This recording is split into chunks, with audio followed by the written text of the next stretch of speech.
રામાયણનું વાક્ય છે. મોરારી બાપુ અવારનવાર ગણગર્યા કરે છે. અહીંયા શાસ્ત્રીજી છે આખું જેમ ગંગાની ધારા જેમ વહેતી હોય, કાહુને ન તારે એતે ગંગા તુને તારે હે ઓર જેતે તુને તારે એતે નભ મેં ન તારે હે. આપણી સનાતનની પરંપરાએ એટલાને જગતના ચોકમાં તારી દીધા છે ને એટલા તો આભમાં તારોડ જાય નથી ભલા માણસ. કાહુને ન તારે એતે ગંગા તુને તારે હે ઓર જેતે તુને તારે એતે નભ મેં ન તારે હે. આપણી પરંપરાએ એટલા બધાને તારી દીધા છે, પણ અવારનવાર બાપુ તો સ્ટેજ ઉપરથી ગણગર્યા કરે. પણ હું અહીંયા થોડોક સંગીતમાં કહું સાહેબ, જ્યાં આવડું મોટું રામચરિતનું આયોજન હોય કરાવતા હતા સાહેબ, રાવણમાં ખપીને કેમ રહેવું, જેવું હોય તો રામાયણ જોવી જોડે આપણી.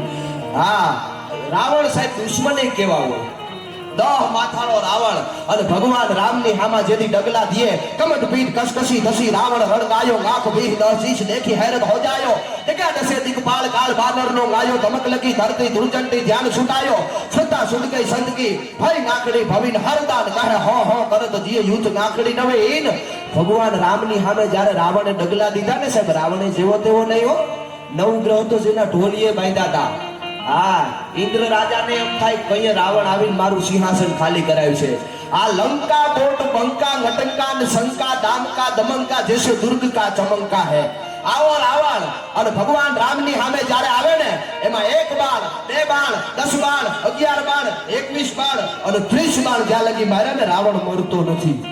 અને ભગવાન રામ લક્ષ્મણજી કહે છે પ્રભુ 30 બાણ માર્યા તો રાવણ કા મરતો નથી. સાંભળજો, ભાઈઓને હોપી દેવાની જ્યારે વાત આવી ને એટલે રામાયણનો અદ્ભુત પ્રસંગ મને યાદ આવી ગયો. અને 30 બાણ માર્યા ને રાવણ મરતો નથી.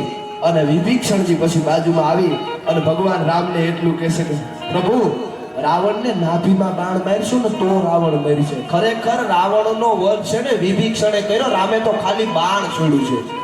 હા, રાવણને માર્યો તો વિભીષણે છે, રામે તો ખાલી બાણ છોડ્યું છે. અને 31મું બાણ છે એ ભગવાન રામે ફણકને બરોબર ઠા ઠા ઠા ઠા ઠે કરી અને ખેંચી અને ધનુષને છૂટું મળ્યું. પણ જાફરાબાદનો કરો જેમ પડે એમ કાડા ફૂફ દઈ અને રાવણ ધરતીને માથે પડ્યો અને મોઢામાં ધૂળ કરી ગયો રાવણને સાહેબ. જેવો તેવો રાવણ નહોતો. અને એ રાવણને મોઢામાં ધૂળ કરી ગઈને આ ફોપિંગ કરો છો ને એટલે આ પેલા મને વાત યાદ આવી ગયો. ભાઈ પોતાનો તમાર